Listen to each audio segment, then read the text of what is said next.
Please go ahead, ma'am. We are live now.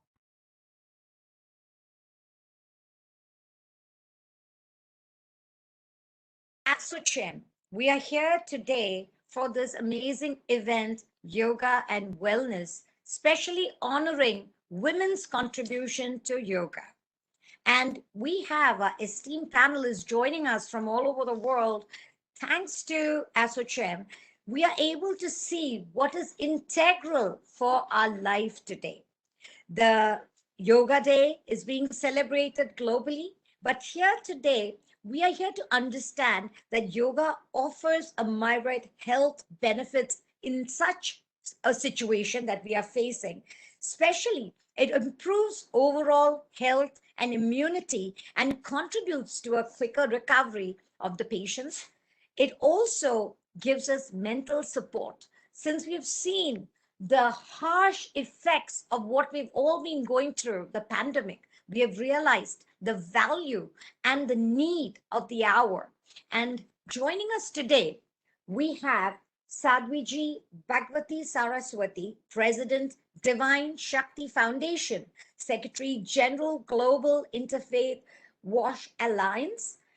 Sadhviji Bhagwati is a renowned global spiritual leader.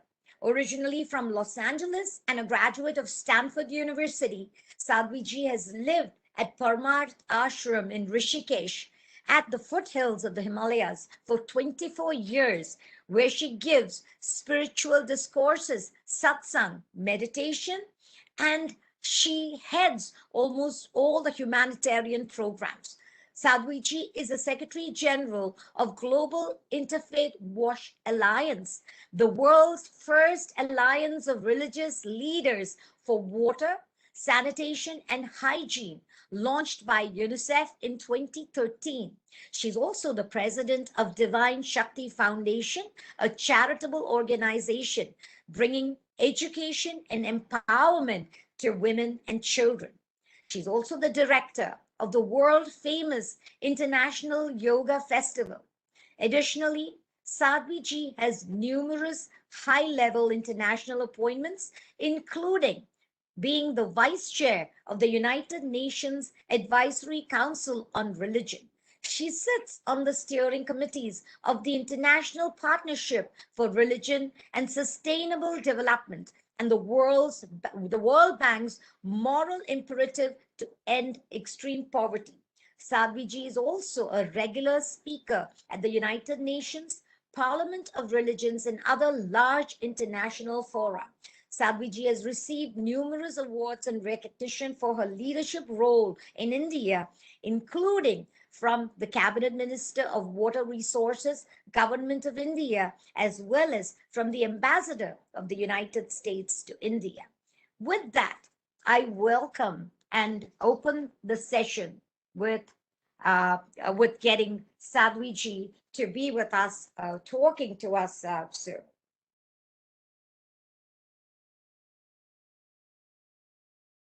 Next, we have, I think there was a small change in the,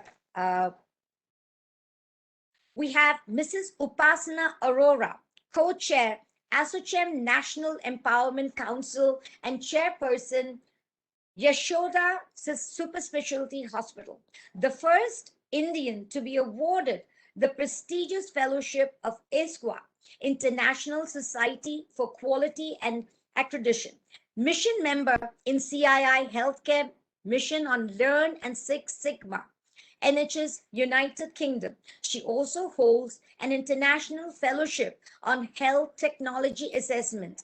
Anglia Ruskin University, UK, bronze certification in lean management from Cardiff University, UK, alumni of Kanpur University, India. She has been awarded at multiple forums for her contribution to the field of ethical healthcare practices, affordability, community empowerment, and women leadership. And then we have an amazing woman of substance, Dr. Blossom Kocher, co-chair, ASSOCHAM Women Empowerment Council, and chairperson, Aroma Magic, With over 35 years of experience, Dr. Blossom Kocher is a pioneer of aromatherapy and the chairperson of Blossom Kocher Group of Companies. She is the chairperson for Beauty and Wellness Sector Skin Council and India president of Organization Mondial and Intercoiffure Mondial India. Bestowed with many awards, Dr. Kocher is currently working with Delhi government for the entrepreneurship program. We have Dr. Kanika Sharma, clinical lead and senior consultant, radiation oncology, Dharmashila Narayana super specialty hospital. With 15 plus years experience in the field, she has extensive experience in treating patients with 3D CRT and several other. She has keen interest in branch therapy and to this, including head and neck, cervix. She has presented her novel in work in international platforms. She's won many awards, gold medalist in MBBS at HP University, and also the Best Paper Award at SARC Federation on Oncology, and many more. We also have joining us from Parmarth Ashram, our dearest Nandini, Ganga Nandini. Ganga Nandini was born here and raised in Los Angeles, California, and graduated from the University of California, Berkeley, with a bachelor's degree in molecular cell biology and psychology. After graduating, she embarked on a journey to connect to her Indian roots and was called to the banks of Mother Ganga. And she's been with Puja Swamiji and Sadhwiji, and she has been there living, engaging in spiritual study, practice, and yoga. She's also experienced firsthand the miracle of living and practicing a yogic lifestyle, having completely healed from lupus and a disorder she was diagnosed with and suffered with over 10 years and with a history of ill health from childhood. Today, she lives with health and happiness by her guru's grace, free of any medication. And last but not the least, we also have Tara Manyar from Winnipeg, Canada. Tara is a spiritual life coach, certified and international speaker, and she's also skillfully and selflessly a companion of. She's also been at the Parmarth Ashram under the guidance of Puja Sadhwiji and Swamiji since 2001. So with this, I invite Mrs. Upasana Arora, co-chair ASSOCHAM, to open the forum. Upasana ji.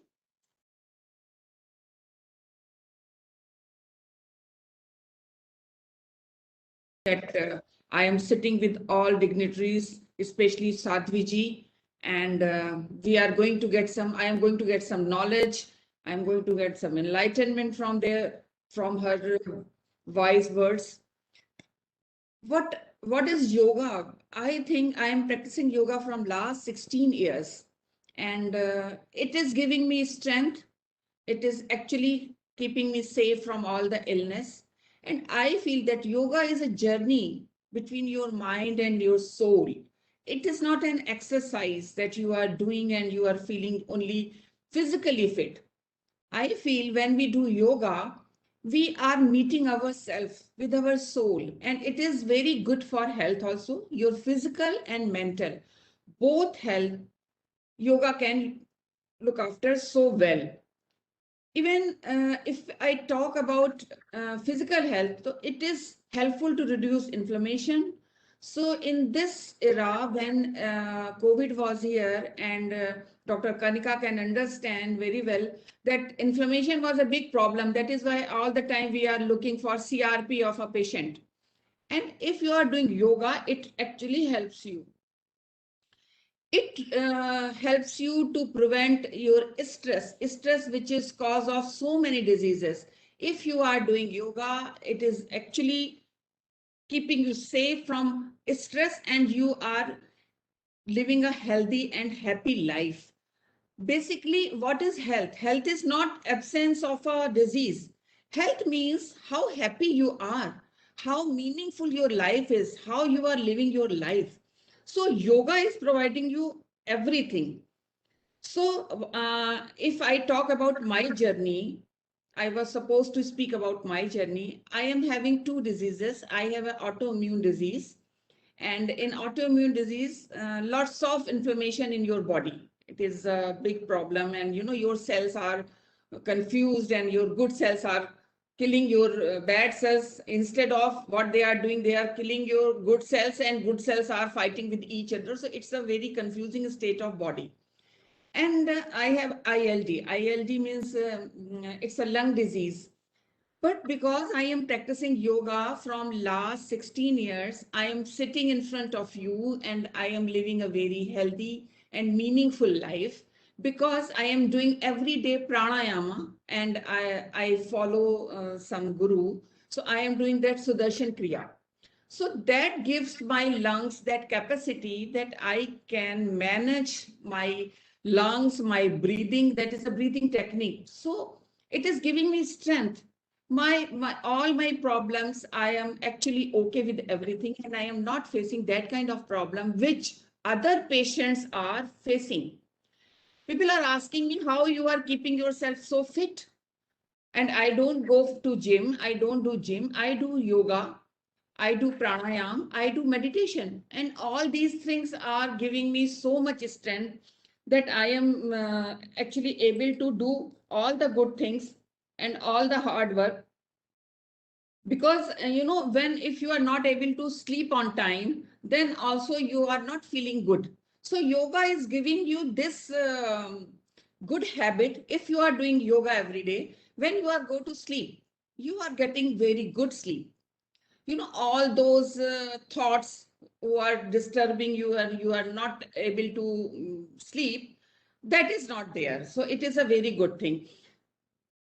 Same time, yoga is reducing your cortisol. Cortisol is a bad hormone which is creating lots of physical diseases, as well as you are mentally upset all the time. So it is reducing your cortisol, so you can feel good factor is always there inside you. Even when we talk about cancer, after Dr. Kanika can understand that after this chemotherapy, patient feels so bad, that nausea, that vomiting all the time they face. But if you are doing yoga regularly, it can prevent you from that problem also. You can feel normal. You need not to go into all these problems. Even depression, in this pandemic, when everybody was suffering from depression, in this corona COVID-19, everybody was supposed to sit at home, and lots of people lost their jobs, lots of emotional troubles, they lost their family members. It was big problem for your mental health. In this time, somebody, all those who were doing yoga, who were doing meditation, they actually could save themselves from this disastrous time, and they could lead a normal life. So I think yoga is the best way to live your life. Everything is there in yoga. You can improve your flexibility. If you are doing yoga, you can save yourself from your chronic pains, improve your breathing.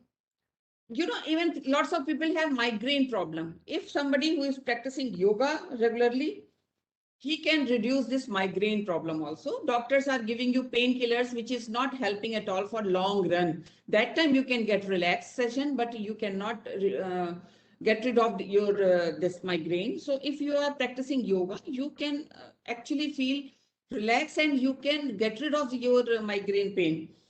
And best thing is that yoga is giving you strength.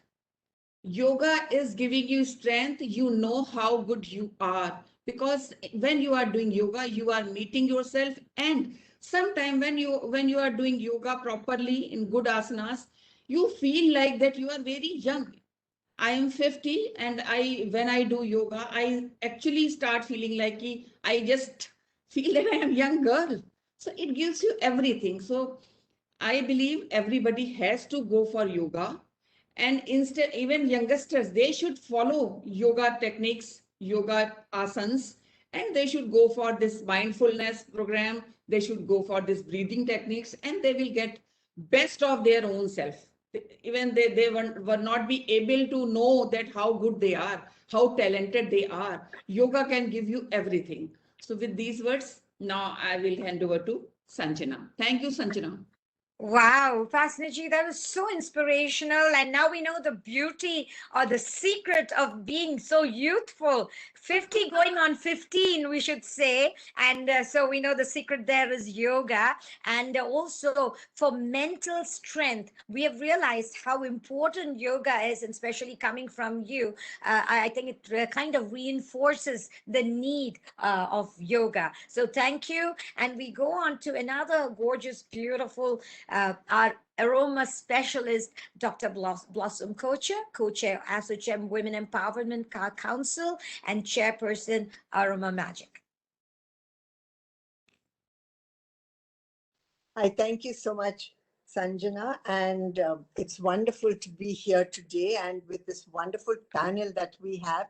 And Dr. Upasana Arora, I was so impressed with your talk. It was really amazing. And I mean, anyone listening to you will definitely go for yoga, I'm sure. Yeah. And yoga, yoga is a very ancient science in India. And the wonderful thing is it's well accepted in many countries all over the world. And it has many health benefits that Dr. Upasana has just told us, which is really amazing. And before I go on to the whole thing, I'd like to just tell you a little story. And this is about a sage, and he had a big following, and he went to the Ganga for a dip, and he took a vessel with him because he wanted to bring back the water from there. And of course, when he went there, and his followers went with him, but they were quite far away, and so he buried the vessel and made a big mound, and then went for a bath. But what happened was that when he came back, he found so many mounds all over because all his followers had made these mounds. And he asked them, he said, "Why did you do this?" So they said, "Because you did it." So he said, "I did it because I had this vessel and I wanted to keep it there." And so he had to go looking and find the vessel. And so today's topic, yoga and wellness, honoring women's contribution, is a very important topic. And I'm so glad that it is being addressed on ASSOCHAM platform, because we all need to know why we are doing a certain thing and what we are doing. And that is the same thing with yoga. We all need to know it. And I'm so glad ASSOCHAM has taken this upon themselves and the platform to really inform people what is happening, because it's very, very important. And women today are competent, versatile, and successful. They are dynamic at work and doting at home, as we all know. They give that hold, and they are the ones that give the glue. They are the glue that hold all the pieces of life in their families together. Any tribute will fall short of a place that women hold in our hearts and our society. But women are also, like Upasana was saying, very stretched and stressed. And I've heard this quite a lot. They are really, and that is why it is very important that women should practice yoga. Yoga leads them to balance their body, mind, emotions, and spirit. But I have seen that when you talk to many women, they either say they are too busy, or they say, "I'm not going to stand on my head. I can't stand on my head." So this is the kind of impression that many of them have. And women should not, they should not look at yoga as as though it's a burden for them, and as though they are overloaded. They should not overload their schedule, but as a necessary activity that will help them to handle life effectively. And that is what really we'll have to go about telling them, especially in this day when we are always bending over our phones, our laptops, our whole thing. You'll find that our bodies, our spine, our posture is really in a bad state, and especially your neck, your posture, your thing. And what does yoga do? It aligns your vertebrae, it aligns your posture, and it really is excellent for the nervous system, because of that we are getting all these problems and pains and aches, which we really have a big problem about. And also, like Upasana was telling us before, it is excellent for the moods. And nowadays, especially in this COVID time, I've seen patients, I've seen people that they are depressed, their depression, their anxiety, their sadness, anger. It is really, and honestly, the yoga is something that will really help them. It really helps them. It helps their breathing, their pranayam. It really makes them come together. It helps them to focus. And I firmly believe that yoga really nurtures, supports, and empowers women of all ages. In fact, I have been doing yoga for 35 years. And I really say that because of yoga, I have been able to, go through with my busy schedule and go right through. The other thing that yoga does is keeps you young, like Upasana was saying. We have even face yoga, and believe it or not, you can guarantee you will look 10 years younger. You don't need all those fancy treatments to look young if you do yoga. Yoga is really amazing. And I'm really happy to be a part of this valuable discussion. And I look forward to hearing the other panelists, what they have to say and bring to us. Because I really believe in yoga, and yoga can take you as wherever you want. It's the best exercise in the world. It is for your body, your pranayam, for your breathing. Breathing gives you this oxygen that you need. And what is that really fills you with energy and oxygen. So a meditation helps you to focus. I tell everyone, just try meditation. It's not for the old people, it's for the young also. It helps you to focus. And another thing, I'm so happy that my grandson, he's a youngster, but they are doing it. And I think it has already started, this snowball. And so now let's hear what everyone has to say. Thank you, Sanjana, over to you. Thank you so much, Dr. Kocher. And now we know the secret of your beauty and youth. It's definitely aromatherapy and yoga. And thanks to ASSOCHAM, right through the pandemic, ASSOCHAM has kept bringing women, the Shakti together to, I should say, enforce our energy and rejuvenate all of us. And thanks to, of course, the medical and the aromatherapy practices, I think we're all able to understand the power of meditation, yoga, and everything that we need at this time. So thank you, Dr. Kocher. And I love the story about the guru. So it's something that I'm sure we all will sit and think about. So thank you. And with that, we move on to our next panelist, Dr. Kanika Sood Sharma. Sorry, when I was reading about, I couldn't even fathom the terms of the things you have studied. So I'm sure I felt like kids when they sit and listen to Shashi Tharoor reading, those difficult words. But we welcome you, and we would love to hear your output and input onto yoga and women. Thank you so much, Sanjana ji, for that kind introduction. I believe you're not the only one who finds our radiation words as tongue twisters. Even the medicos find difficult to spell these words, and they spell it wrong all the time. So I think I have the onus of educating people in terms of that also, that what do we do? So I think from the terms of yoga, this pandemic particularly has highlighted a lot of things. We all agree to this, that it has given us the importance of health and wellness. All those people who had been practicing some sort of exercise, had built their immunity and their lung capacity, have walked out even from the gravest of the situation. Whereas the ones who had not been practicing any form, and we would say were not in the best of their shapes in terms of their immunity as well as the lung capacity, did not actually come out of it. So it is the importance. It was no amount of money could save people, no amount of contacts could save people. It was your own body which helped. So I think this is something which has highlighted in the pandemic. I have, right from the beginning of the pandemic, right since last April, highlighted the importance of yoga. Why? Because when people were locked down last year, my colleagues told me, you do so much of awareness, talk about fitness, how to stay fit at home. I always talked about yoga because that is something does not require big space. It just requires a 6 feet of a mat, can be practiced anywhere. So I think it is one unique exercise, although I would not say it's just an exercise, it's a way of living. Your ahar, your vichar, everything is yoga. Your karma, everything is yoga.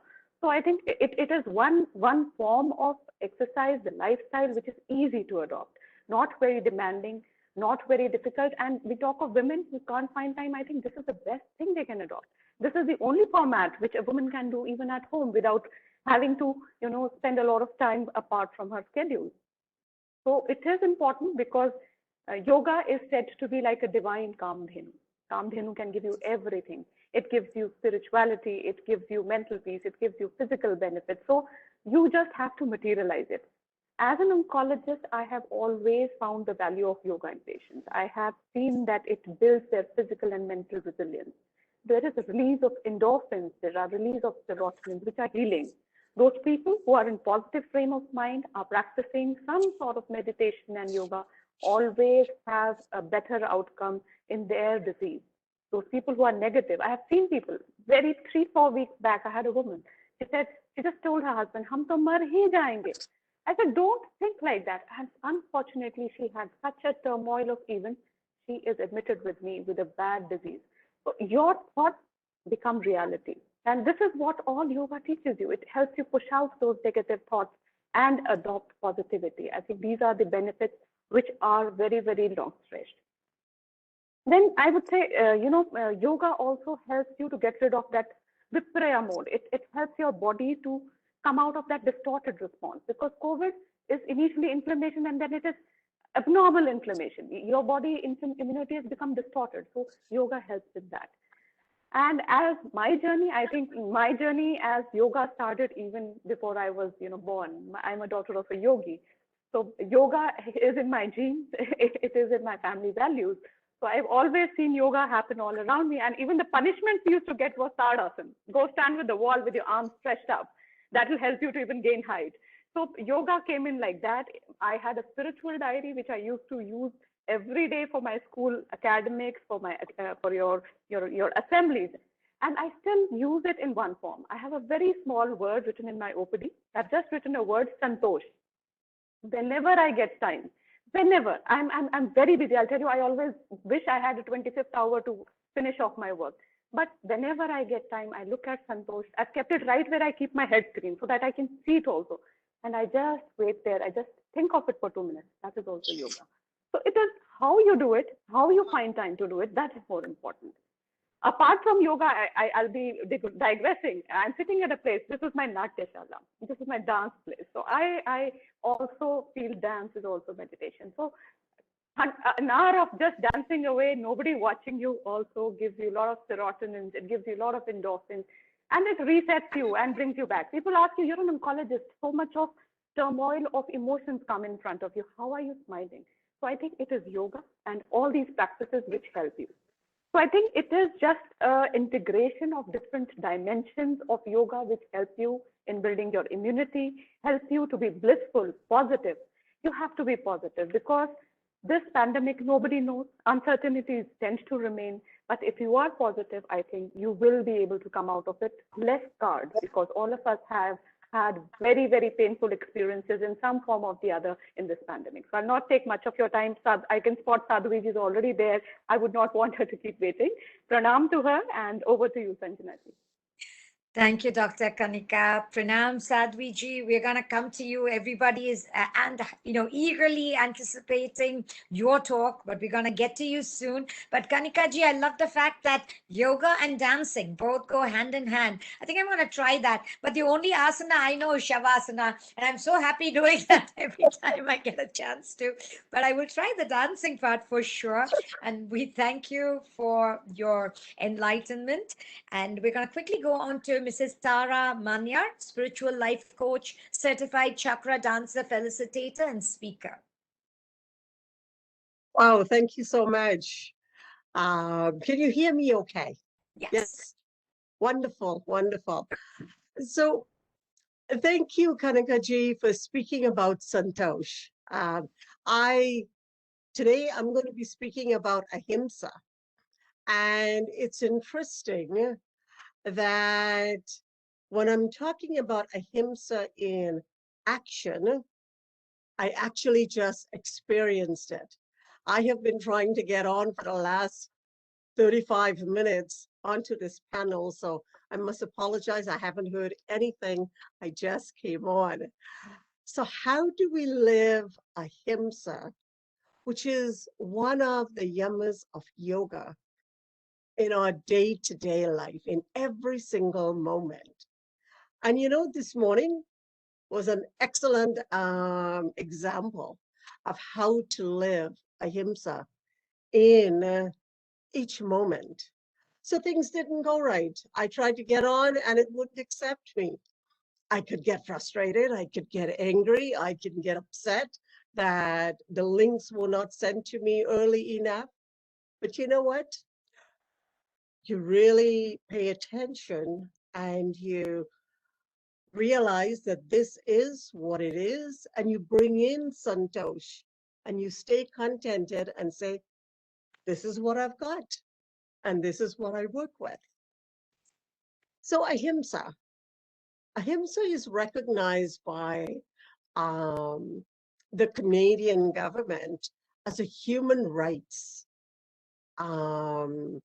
concept, as the oldest human rights concept. And when we look at what ahimsa means, it says, do not kill. That's the literal translation. But what do we really mean by ahimsa? Do not cause harm in thoughts, words, and actions. So when we look at our thoughts, everything begins in our thoughts. And the spiritual masters talk about what's your thoughts. Now that's easy to say, what's your thoughts? So you see the thoughts, but how do we change that thought to ahimsa, to live ahimsa in every single moment? What I did was I learned from Pujya Swamiji Chiranand Saraswati of Paramatniketan Ashram the magic formula of meditation, no reaction, and introspection. And I decided to live this meditation in the morning, in no reaction during the day, and introspection in the evening. And when I got it really down, I knew what I was doing, I got permission to teach meditation, no reaction, and introspection. And I thought it was such a simple thing. But you know what? Teaching this formula in the Western world, I got a lot of pushback on meditation. Don't have time to meditate. Don't know how to meditate. And I decided, let's break the meditation down into two parts. Set an intention in the morning before you sit down to meditate.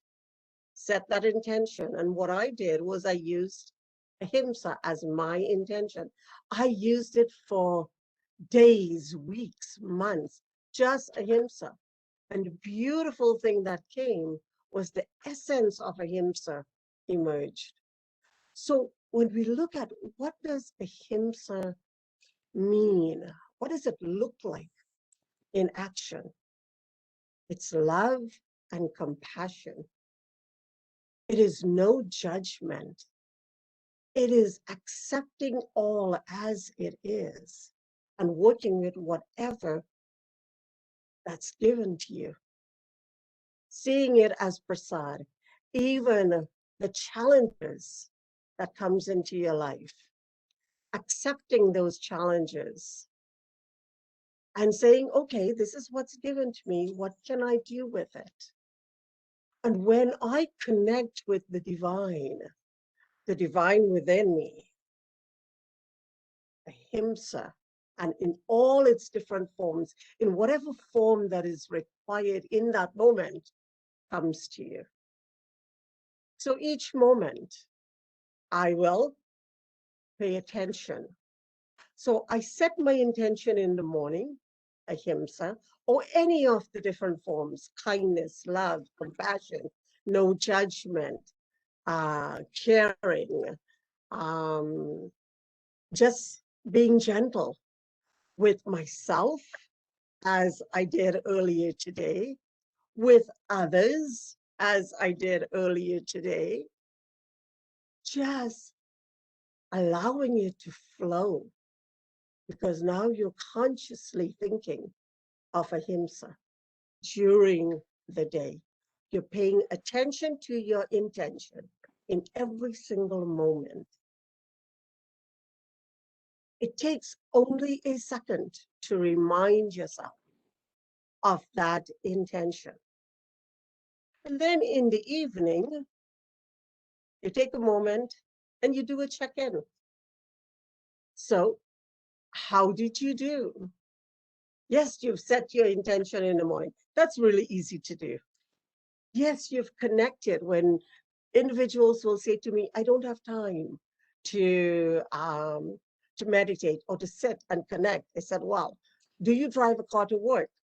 And he said, yeah. I said, well, can you pay attention to your intention while you're driving your car to work?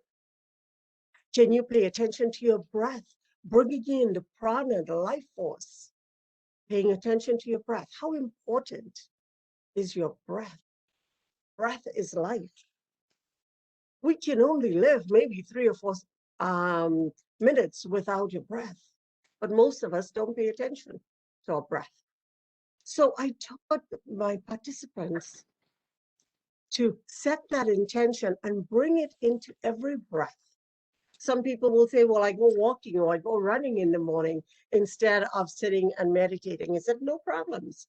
While you are walking, while you are running, every step is your intention. Then it becomes a part of who you are. Every single moment. Now, in the evening, Taraji, we yes. have time because we have to get to Puja Sadhviji soon. So we just need to be a little quicker so I can take on the other two. I'm sorry, we just have no problems. You didn't say how long, and I will finish it up just by in the evening. Yeah. So what we've done, in the morning, we set our intention, we connect with ourselves. During the day, we pay attention to our intention, and in the evening, we check in. Everything that went well, we give credit to the divine and to anyone that supported us in making it well. You could even stroke your ego a little if you want. Everything that didn't go so well, you ask yourself, what was it about that situation that caused me to react in that manner? And then you release the question, you release the day, and you sit quietly, just for a few minutes, for as long as you need, and you listen for the answer. You don't try to figure it out, because if you knew the answer, it would have come to you. You wouldn't have done it. You listen for the answer, and you allow the answer to come. And this is how you bring ahimsa into every single moment in your life. And you can use this at work, at home, and at leisure. Thank you so much for allowing me to so speak. much. I apologize for coming on late. Yes. Now, thank you so much, Teji, again for enlightening. Pranam Sadhviji. We are going to get over to Pranam Sadhviji. We are coming to you soon. It's such a pleasure seeing you, always a pleasure. And we're going to quickly get to you, which is what everybody is eagerly waiting for. So just give us a minute. We're going to quickly have our gorgeous, and always smiling Ganga Nandini, Karma Yoga practitioner, director, project implementation and communication, Global Interfaith Wash Alliance. Nandini ji, we love to hear from you. Thank you so much, Sanjana ji. I think in the interest of time, we will just chant one Om and three Shantis and get right to it. So let's close our eyes, hands in prayer, hands at heart center. Let's take a deep breath in. Om.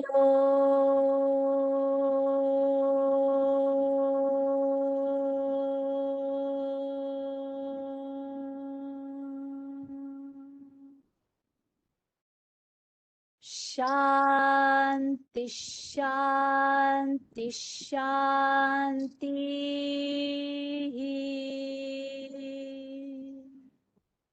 Hari Om. Shri Guru Bhyo Namaha. Hari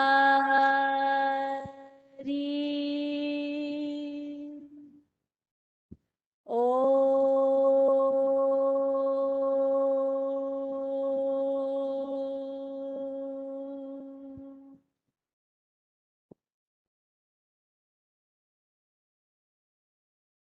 Pranam, Pranam Pujya Sadhiji. Thank you so much for sparing your time and for joining this panel and for gracing us all.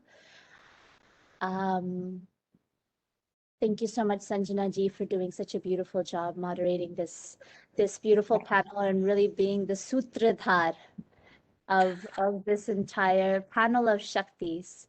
And the beautiful panel, without saying the names of all of the beautiful Shaktis, but thank you so much for your words and for your inspiration and for your journeys and your stories. And just very briefly and very quickly, I think when we were curating the panel and we were talking about bringing these divine feminine together and celebrating the gift of yoga and really speaking about yoga and wellness and how do we bring the divine feminine together, we felt that there should be youth also on this panel. And so as that, I wanted to be here to represent that entire big group and give a voice. That's a big job to be done, but I will try to do a little humble justice to it. And I also wanted to be able to share what a beautiful blessing it is to really be in the presence of spiritual masters like His Holiness Pujya Swami Chidanand Saraswati Ji, Sadhvi Bhagwati Saraswati Ji, my personal journey all the way from Los Angeles, California, here on the banks of Rishikesh, and now serving in multifaceted programs from schools and water stations and toilets and clean drinking water facilities and a number of different women empowerment programs, work that we're doing with youth, and it's really all yoga. And that is what I wanted to really just hone here is a lot of what we see and we perceive as yoga as just being asana or this fitness regime. But what is so beautiful is when you live with the masters, you not only get the teachings, but you get the touch and the example of what yoga is. Because yoga is beyond asana. Yoga is that which makes jivan asan, which makes life easy.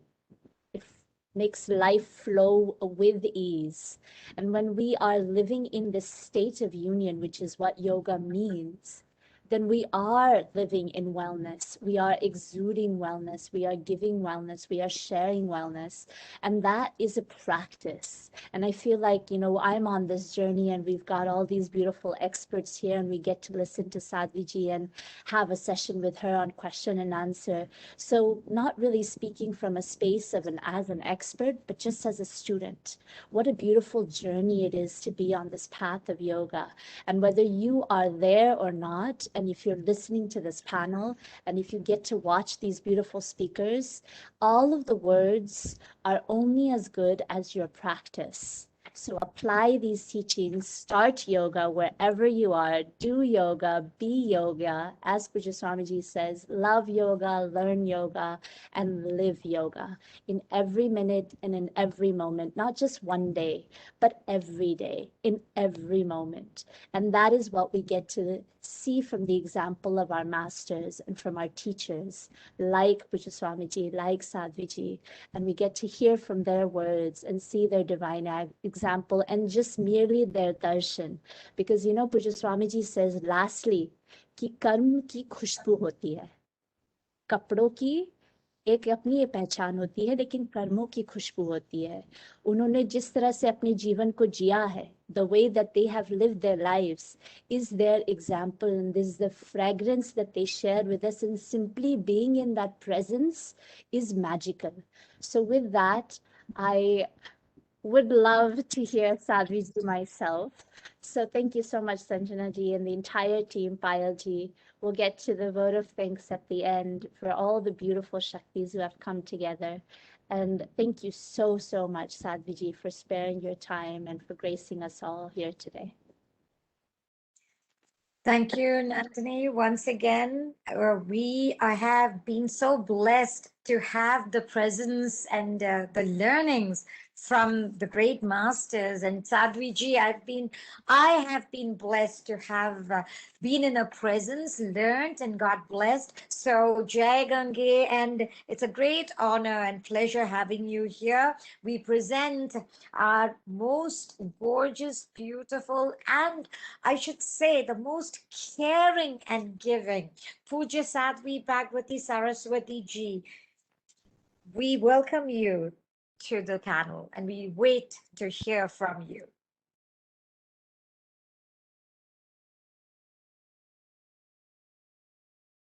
It's such a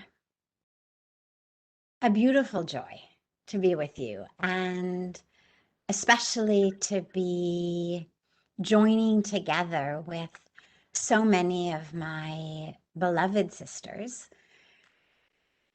and to be able to share with you on this special occasion of International Yoga Day. And in many ways, this is yoga, this is union.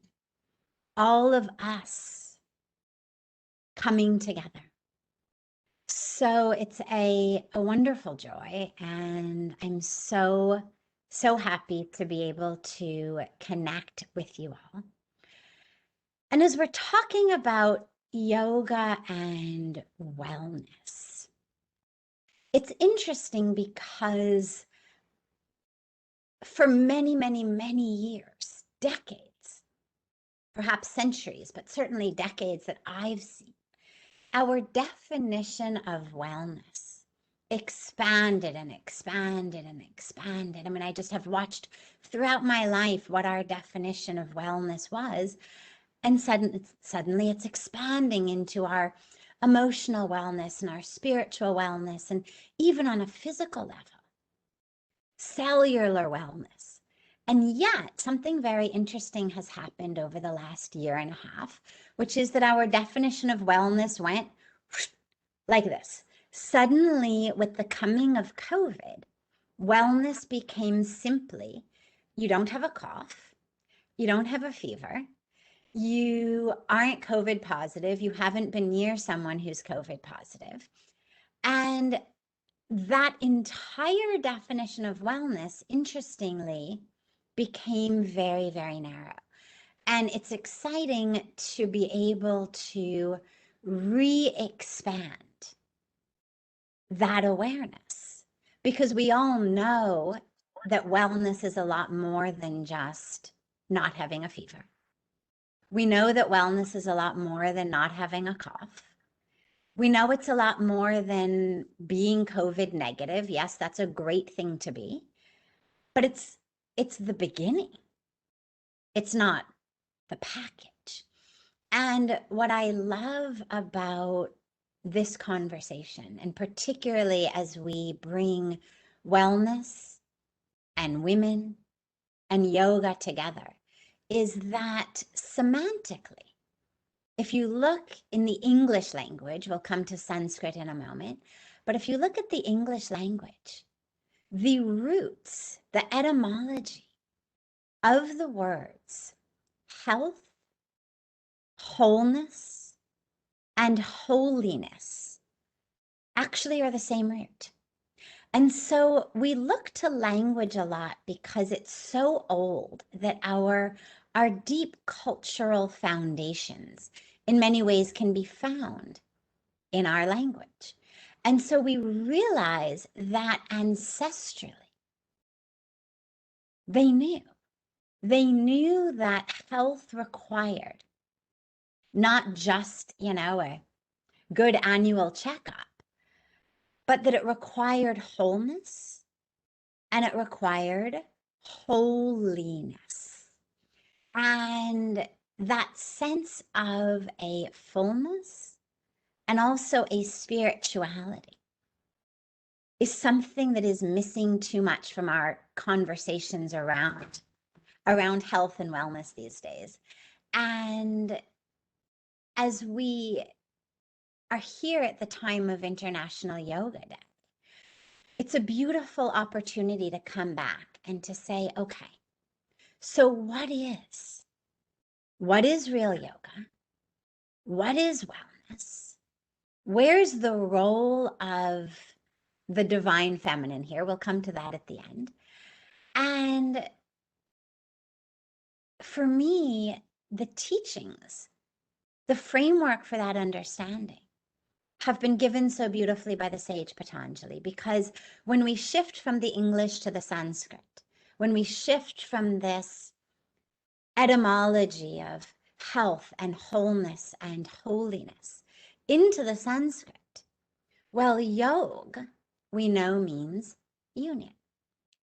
We also know that it's a union of ourselves to the divine, that it isn't just that union that we always say of our, nose to our knees or our fingers to our toes. It's not, oh, here I am doing Jana Shirshasana, for example, and finally, I got my nose to my knee.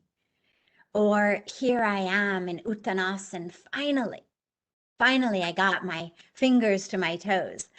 It's not that union. Now, that's great. Our bodies need to be healthy. Our bodies need to be strong. There is that health component. In Hindi, we say sharir ek mandir hai. So the physical aspect of the body is essential. And it's neither the beginning nor the end. And this is where I love looking at the framework that Patanjali gave us, because we don't have time today to go into all of it, but I've been online for a while and I've been listening, and I know that both Taraji, Ganganandani-ji, and I'm sure earlier speakers have also addressed aspects of this. But if we just look at this aspect of wholeness and what Patanjali gave us about that, well, so much of our illness today is due to this myth of separation. And so I feel separate from God. I feel separate from myself. I feel separate from others. I feel separate from the creator and the creation. And so I suffer. And when I suffer, I bring suffering unto others. We've seen a lot over the last year with regard to the rights and justice regarding people of different colors, people of different races, of different religions, of different sexual orientations, different gender identities, whatever it may be. We're at a time now where it is absolutely incumbent upon us to break those false definitions, those false identities, that sense of I and you, or we and them. Those borders have to dissolve. And that's what yoga does, because not only does the separation give me depression and anxiety and misery, loneliness, sadness, turning to addiction to somehow fill the hole with drugs or alcohol or food or gambling or sex or Facebook or whatever it may be. But I also then bring suffering to others when I feel separate from others. I harm them, either in word, in deed, whether through acts of commission, I do something to them, or acts of omission, I step back and stand aside and allow violence and injustice to be wrought upon them. We also bring suffering to Mother Earth and all of our sisters and brothers of every corner of the earth when we feel separate, when we forget that we are the trees and the river and the air and the soil, and we are every child dying of diarrhea, and we are every woman and girl walking kilometers with a bucket to fill up one bucket of water that then they have to use for drinking and cooking and bathing. When we feel separate from them, when we feel separate from those who are hungry, starving, we allow ourselves to continue to bring suffering upon them. When we feel separate from those working in sweatshops, we allow ourselves to continue to bring suffering upon them. And what Patanjali gave us was this beautiful system of understanding and implementation of a system of union that brings us out of our ignorance, out of our depression, out of our misery, into oneness, into that joy, that bliss of samadhi that we speak about, but also that enables us to live with the awareness of wholeness in such a way that we bring healing unto the world. And if we look at, for example, just the Yama Niyam, well, the Yama Niyam tell us how to move through the world with yoga, with Dharma. They are not just the stepping stones of an asana practice or a pranayama practice or ultimately attaining samadhi. Even if you're not interested in asana or pranayama, or you're not interested in samadhi, but you're just interested in living a dharmic life, well, Yama Niyam are the answers. The Yama Niyam are the ones that remind us how to live non-violently, how to live truthfully, how to live without stealing and hoarding and grabbing that which is the rest of the world. And if we simply implemented the first 3 or 4 of Yam and Niyam, we literally could heal the world. Not only would violence and crime be over, but environmental destruction would be over. If we literally move through the world non-violent, through acts of commission and acts of omission, and we stop allowing ourselves to believe lies about what animals feel or don't feel, about what's our government's responsibility versus what's our responsibility, about whether climate change is real or not real, about our unique essential role in the protection and the preservation of this planet and all of our sisters and brothers with whom we share it. If we really allow ourselves to live in that truth, we will stop stealing. We'll stop stealing the grain out of the hands of our sisters and brothers who are dying of starvation that goes into the production of our hamburgers and hot dogs and chicken McNuggets. We'll become vegetarians and vegans, not just because of the animals, but because of our sisters and brothers who are suffering hunger. because of what is happening to the water on this planet and the hundreds of millions of water refugees that we will have shortly, because of the inordinate amount of water that the meat industry takes, we'll shop differently. We'll buy organic, we'll buy fair trade, we'll understand it may be a little more expensive, but we'll be prepared to buy 5 shirts instead of 10 shirts, rather than having this mantra of more, cheaper, cheaper, cheaper. Because we'll understand that the women and children working in sweatshops are us. And so that experience of wholeness gives me the awareness that I'm not my physical body. And this is really powerful, by the way, because we're speaking about women. And far too many women in the world feel so identified with their bodies in a negative way. I'm too fat, I'm too thin, I'm too tall, I'm too short, I'm too fair or pale, I'm too dark, I'm too old, I'm too young. We really become prisoners in that physical body. The way that society judges it, the way that we've then internalized that. And yoga helps us, become friends with our bodies. The more we do yoga, literally just the yoga on the mat, the practice of asana, the practice of pranayama, it's a way of really realizing, hey, this extraordinary creation that the divine has given me, this human body, is so beautiful. Look what it does. Look how it feels. Look how I'm able to become friends with it.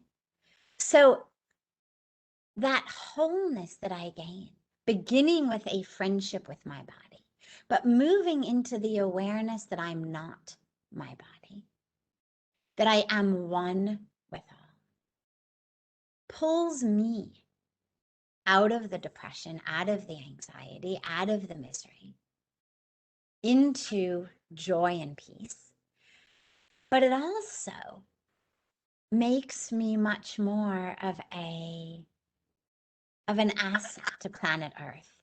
And, you know, Puja Swamiji, my guru, always says, when I becomes we, then illness becomes wellness.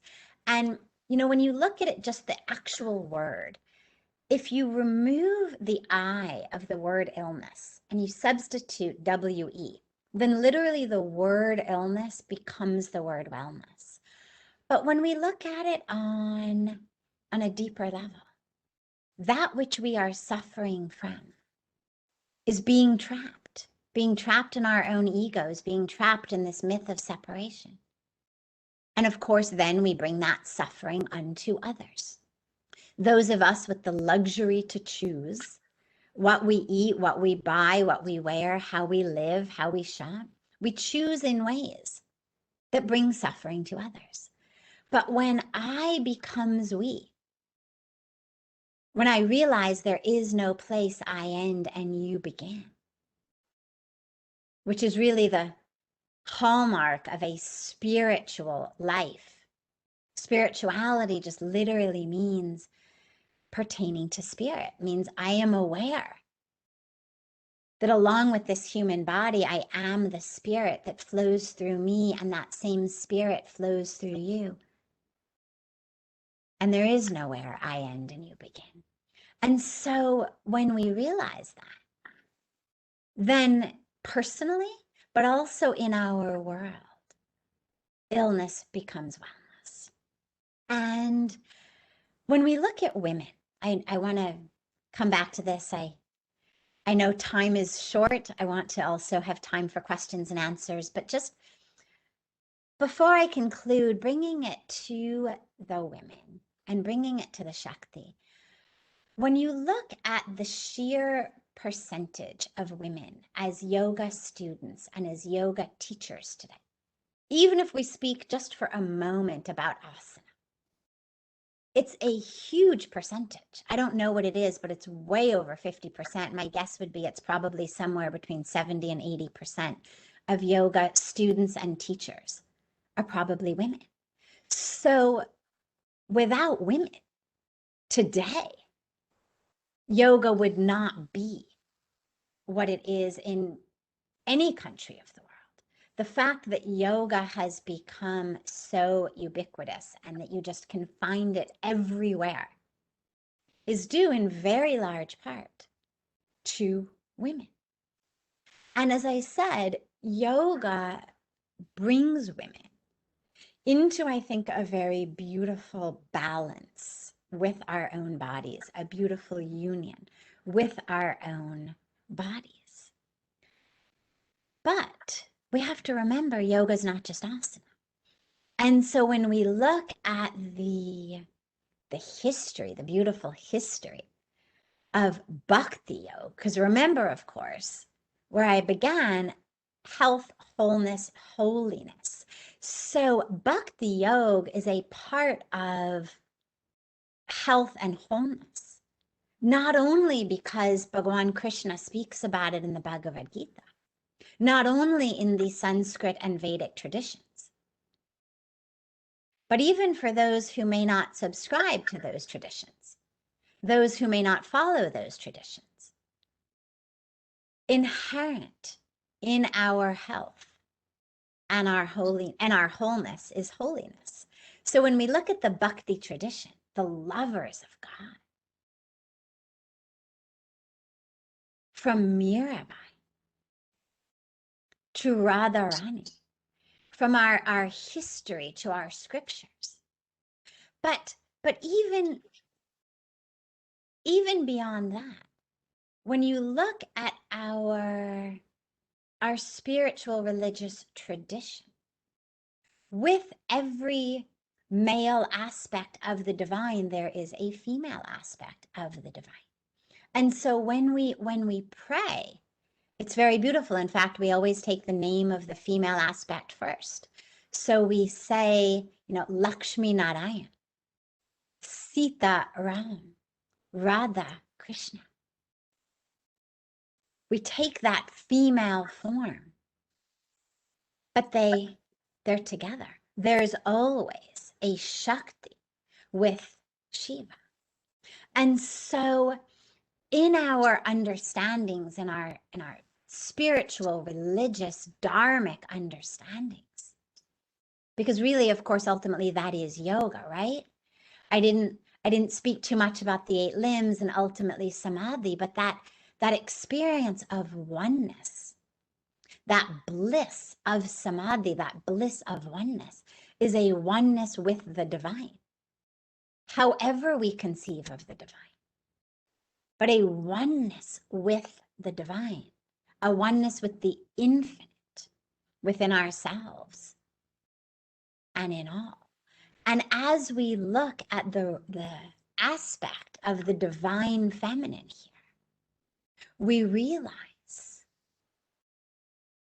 that not only in our yoga on the mat and not only in our divine karma yoga and our yoga off the mat, but even just in our understanding of our spirituality,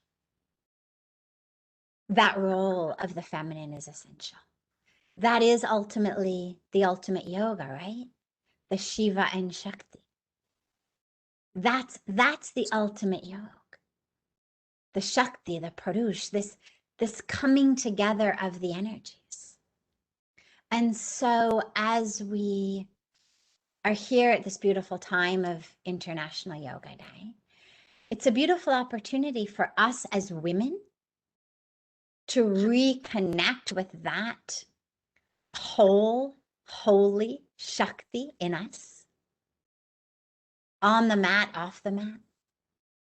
And it's a beautiful opportunity for men, for our brothers, to recognize that presence of the Shakti within themselves. And for all of us to actually find that beautiful yoga, that beautiful union of wholeness that doesn't have any borders or boundaries, even of gender, and that enables us to really move into full health, full wholeness, and full holiness. And I'll stop there. There's so much more to say, but I'll stop there because I want to have time for questions and answers. And I do have a very sharp, hard stop at 9:30 p.m. India time, 9 a.m. California time. So my sister Sanjana ji, back to you. Well, we could keep listening to you. Thank you so much, Sadhviji. That was so enlightening. And we all felt we were by the banks of River Ganga. It was just so soothing listening to your voice. And of course, it is something that actually we cherish. So thank you for joining us. But something that you said that really stood out, Sharir Ek Mandir. And this is something which is so important for people to realize, to pay attention to. And one thing that I would like everybody to know, yoga beyond borders. That's something which I truly witnessed when Sadhviji and Swamiji were at the UN for World Yoga Day a couple of years ago.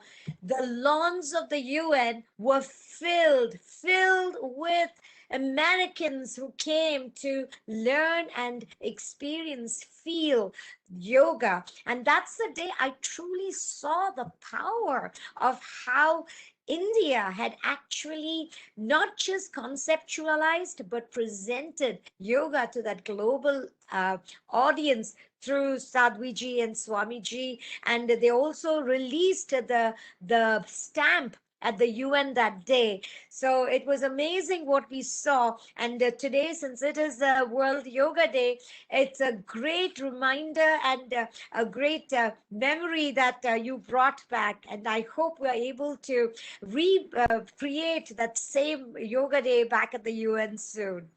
And with that, I thank you once again, and we go on to the questions. Puja Sadhviji, nowadays many people are facing psychological health issues. Please guide us how yoga and meditation can help overcome this. Beautiful. And yes, the psychological issues we're facing, and of course, they've become significantly exacerbated during the time of COVID, are really due to fear. What's going to happen to me? I'm going to get sick. My loved ones are going to get sick. What's going to happen to my job, my bank account, our economy? So there's a lot of fear. And yoga, remember, as we've been saying, isn't just asana.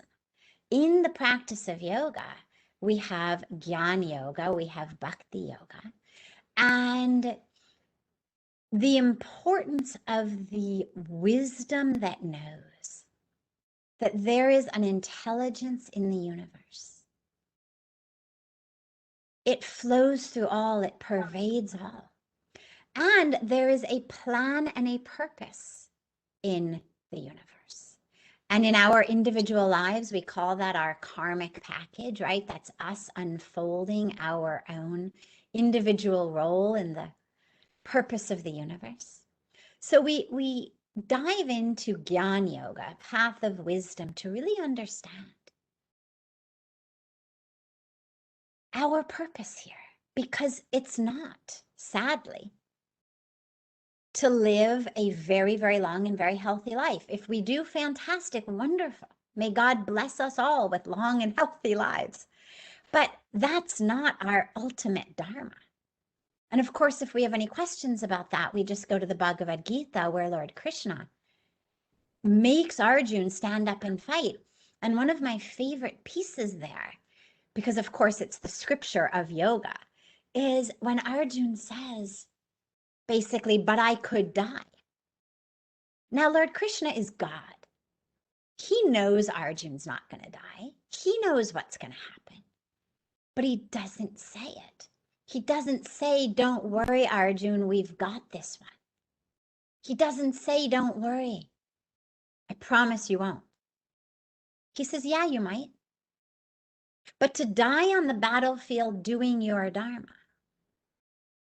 is better, exponentially better, than running off to the cave where you will stay alive and be peaceful, as you've said. This is your dharma.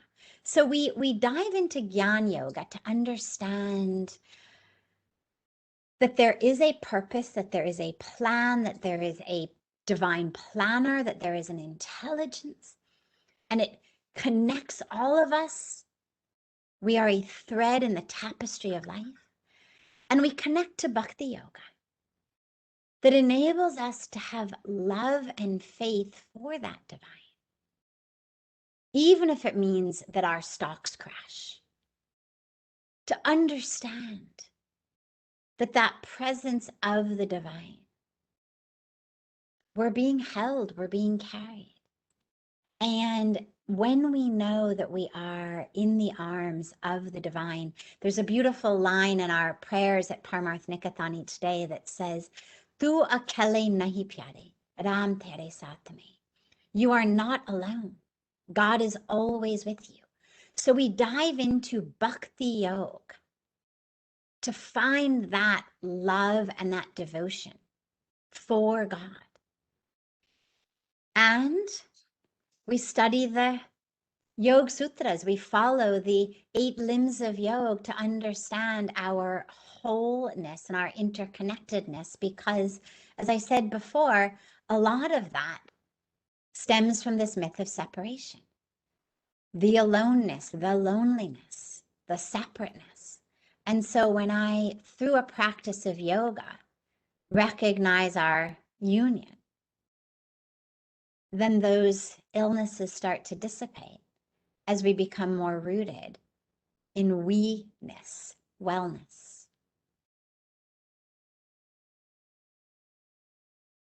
Well, Sadhviji, we are so blessed once again. And I had the great pleasure of getting this book from you, and that was Come Home to Yourself.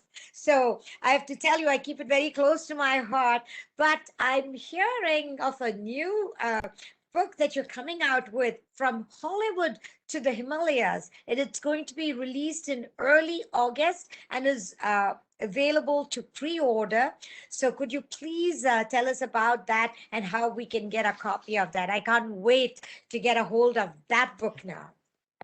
Sure.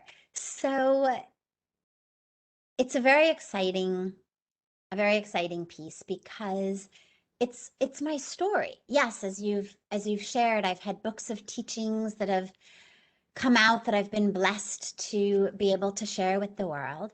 But this is the teachings, of course, but in the full story of how it happened, where I come from, the aspects of the first 25 years of my life that were challenging, that were things that so many people go through, struggles and challenges and hurt and even trauma. And the way that I tried to deal with them, ways that are unskillful, as so many of us turn to unskillful ways to try to manage our pain, our confusion, our challenges. And then how I came to India with a backpack on what I thought was just a short trip, and how I was so deeply touched by Mother Ganga, by this incredible experience that I had on the banks of Ganga, how my guru, Puja Swami Chidanand Saraswati Ji, came into my life, transformed me, and showed me how to let go, how to move on, how to actually be free. And for me, what's so exciting about the book is that I think the core teaching in many ways is grace doesn't discriminate. It doesn't matter what's happened to you, what you've done. Grace is there for you. And you can not only heal and be transformed, you can be free. You can be free.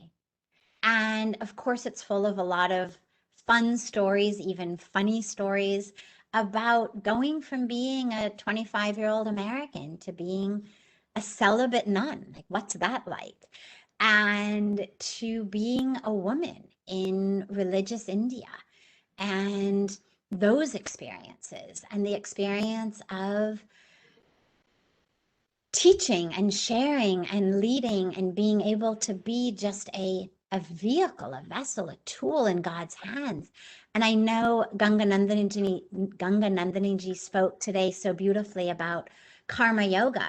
And there's so much in the book about the power of service, because of course we have the same guru, and that gift of service.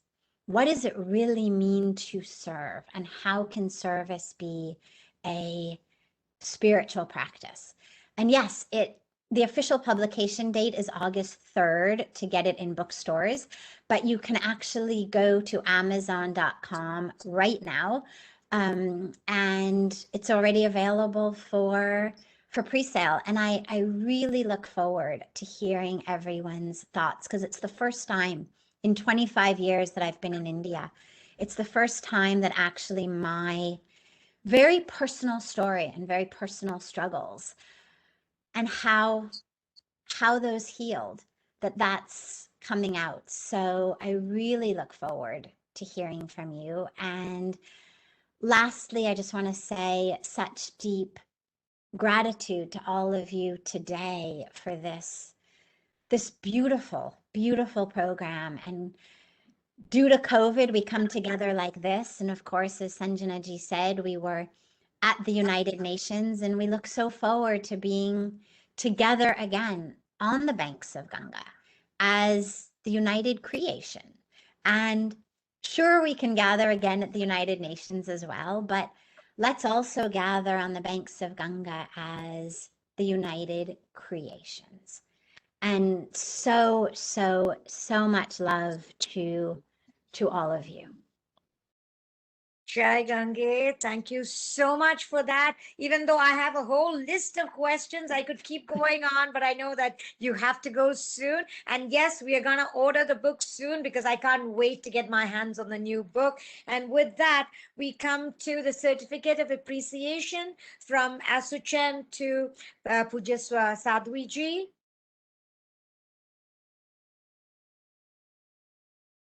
This is, of course, being presented by ASSOCHAM to Pujya Sadhvi ji, Bhagwati Saraswati ji, for her exemplary contribution to the field of yoga, and for being an outstanding example of karma yoga in practice.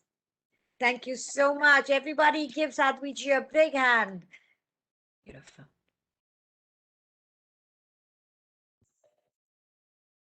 Thank you. And now we have from Parmarth Ashram, the saplings being presented to all the panelists, the esteemed panelists out here. So at the banks of Ganga, we have no other gift but a sacred Rudraksha sapling. So from Pujya Swamiji and from Pujya Sadhviji, on behalf of the Divine Feminine, on behalf of Ma, this is a beautiful, beautiful sapling for all of you, which you can take digitally now, but we look forward to having you here physically very soon by God's grace. Shall all be well, and taking this physically when you're here. We look forward to that. Thank you so much, Nandini. Jai Gange. And we can't wait to come to the banks of River Ganga and sharing that experience. It's not just about meditation or yoga, but it's about the beauty and the love that you give out there. So we look forward to being there with you soon. And once again, this was an amazing panel that we had. from all over the world. We had the Shakti come together to not just celebrate, but to actually recreate and share the secrets of their beauty, youth, and how yoga is so important for our life. Thanks to ASSOCHAM for bringing us all together, and Payal for putting this together every time. Meenakshi ji, ASSOCHAM is integral in actually recreating this moment for us. So thank you, Meenakshi, Sharma ji, and Payal. And with that, I call on Mrs. Upasana Arora, co-chair ASSOCHAM, for your concluding remarks. Thank you, Sanjana. Actually, right now, I'm in a different world. Thank you, Sadhviji. It was just, I am nishabd. I don't have even words to explain my feelings, because spirituality is my core of my heart. I cannot live without this. So when you were talking, it was mesmerizing actually. So thank you so much when you were talking about wellness, women, and yoga together. It was really good. And you have said oneness and holiness. Everything was just perfect. There was not, you know, when your words were coming out of your mouth and it was sounding so good to our ears that I was feeling like I am in a different world. Thank you, Taraji. You said Santosh. Actually, if somebody, sorry, Kanikaji, you said Santosh. Santosh is the word. If somebody has, then he has nothing to do. You know, he can get that satisfaction. And thank you so much for that. You said dance also. And Taraji, you said ahimsa, which is really required in this word right now when everyone is really violent. So your word ahimsa matters a lot for everybody. Blossom ji, you told us about face yoga. All female wants to look very young and pretty. And with your this technique, face yoga, we are going to get benefit. And Ganga, you said Om. You started your speech with Om. And you know, Om has a healing power and it is scientifically proven. When we say Om before our yoga, when we start yoga, we say Om.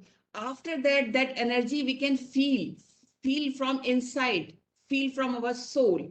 So thank you so much from everybody was just wonderful. Sanjana, thank you so much for moderating this session so well, perfectly. And you are such a darling, such a sweet soul, such a pure soul.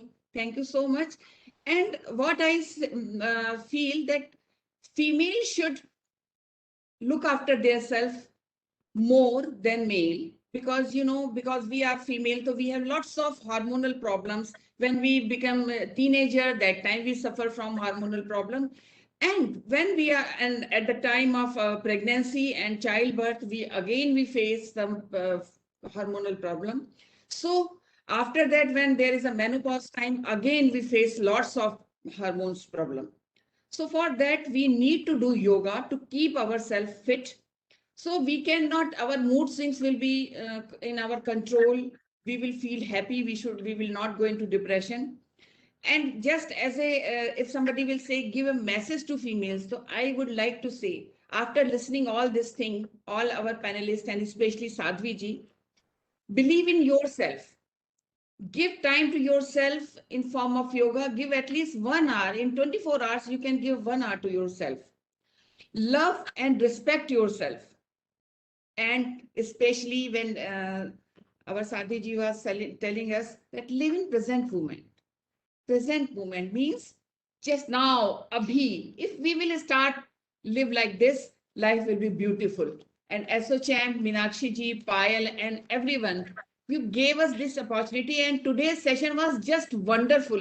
Even wonderful is not a suitable word. I must say, this was the bestest session. So thank you so much, everyone. Thanks a lot. See you soon. And I think it's our karmic account that we could meet Sadhvi ji. In spirituality, we say there is a karmic account, only then you meet somebody.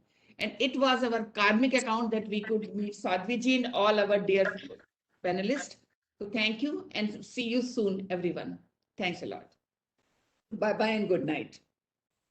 Good night. With that, we conclude once again. Meenakshi ji, thank you. Payal, thank you. And ASSOCHAM, thank you for this great session. And Upasana ji, you concluded it in the best way possible. So Dr. Blossom Kocher and of course Dr. Kanika Sood and the team at ASSOCHAM. This was seamless, and I should say this was the best session possible.